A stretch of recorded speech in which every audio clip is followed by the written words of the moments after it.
दूर हुई,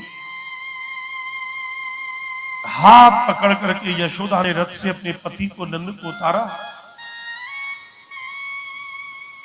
एक हाथ में लाठी है, एक हाथ यशोदा के कंधे पर है। यशोदा ने हाथ पकड़ रखा है। नंद भवन में लेकर के गई, आसन बिछाया, नंद को बैठाया। छोटे छोटे बालक बैठे हुए पास में, मथुरा से आई।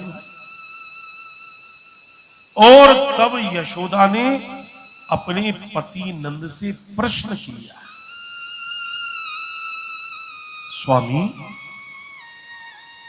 पापी कंस ने मेरे बेटा को इतना बोल पाई, बस मुंह पर हाथ रख दिया ना। कंस ने नहीं, यशोदा, कंस को तेरे बेटा कृष्ण ने मार के समाप्त कर दिया, तो वृंदावन क्यों नहीं आयो? नंद बोल नहीं रही है।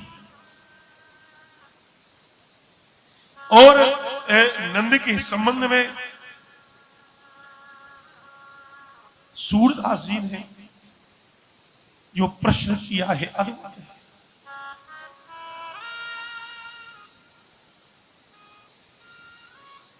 यशोदा पूछती है अपने पति से, स्वामी, उलट पग कैसे दीन हो नंद, आप बिना कृष्ण को लिए लौट करके कैसे? उलट पग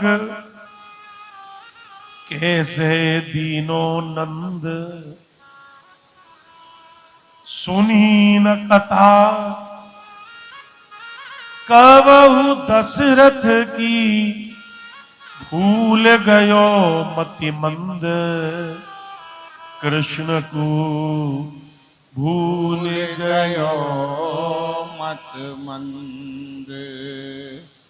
उलट पग कैसे दीनो नंद। और इतने पर जब नंद नहीं बोले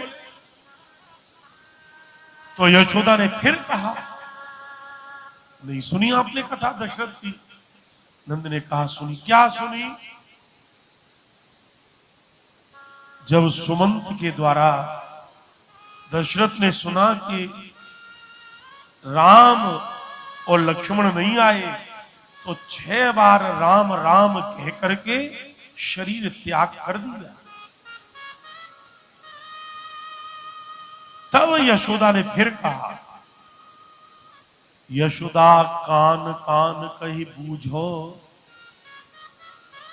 फूट न गई तिहारी चारों, कैसे मार्ग सूझो। कृष्ण बिना, कैसे मार्ग सूझो। स्वामी, जब आपने दशरथ की कथा सुनी है तो बिना कृष्ण और बलराम के आप मेरे पास वृंदावन कैसे लौट आए? मथुरा में आपके प्राण क्यों निकल गए? है कोई मां अपने पुत्र के प्रेम में पति से कह दे? नंद ने कहा, यशोदा, मूर्छित रह गयो मैं देवी। मैंने सोची तो यही कि कृष्ण के बिना वृंदावन नहीं जाऊंगा, प्राण निकल जाए, पर मैं वृंदावन नहीं जाऊंगा। पर यशोदा, विधाता जो करे वो ठीक करे। अच्छो रहो मेरे प्राण नहीं निकले। क्यों? यशोदा, हम दोनों जने रो रो के अपनो बुढ़ापा व्यतीत कर लेंगे देवी, लेकिन यदि कभी कृष्ण वृंदावन आतो और तोते पूछतो, मां बाबा कहां है, और वाकु ये मालूम पड़ती कि बाबा अब संसार में नहीं है, यशोदा, कन्हैया बहुत बहुत रो। यशोदा रो रो के जिंदगी व्यतीत कर लेंगे देवी। एक बात कृष्ण ने और कही, बलराम ने कही, कन्हैया ने तो मने करी, मत कही हो बाबा। लेकिन बलराम ने बात कही, क्या? हमारे माता पिता देवकी और वसुदेव हैं, हमें उनकी सेवा करनी है। स्वामी एक काम करो, मोले चलो, तुम भी चलो, रूप बदल लियो, तुम वसुदेव की सेवक बन जाइयो, मैं देवकी की सेविका बन जाऊंगी, सेवा करते रहेंगे और अपने नैनन के तारे कृष्ण बलराम को देखते भी रहेंगे। प्यारे प्रभु प्रेमियों, श्री कृष्ण के वियोग में नंद और यशोदा केवल आंखों से गंगा और यमुना की धारा बहाते रहे, बस।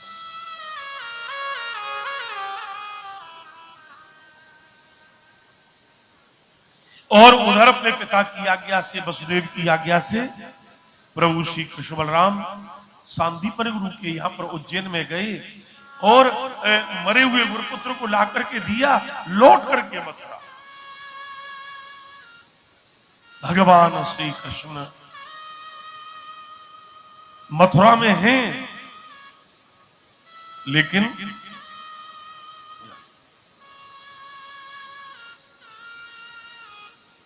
लेकिन प्रभु श्री कृष्ण को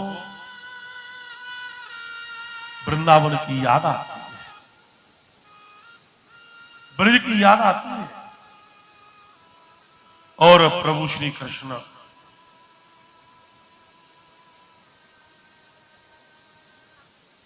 कई कारण हैं उद्धव जी को वृंदावन भेजने के लिए।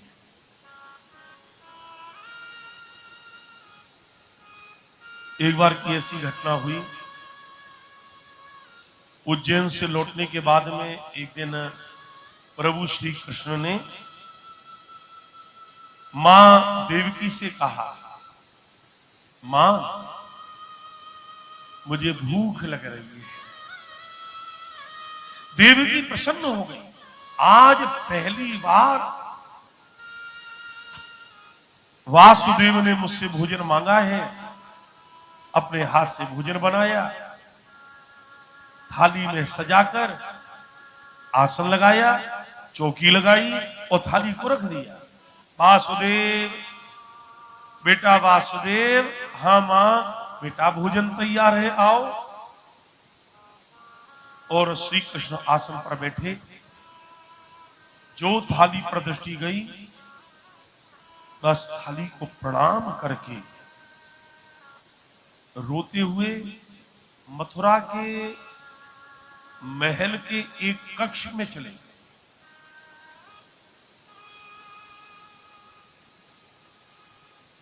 देवकी को समझ में नहीं आया क्यों कृष्ण ने भोजन मांगा और क्यों भोजन छोड़ करके चले गए।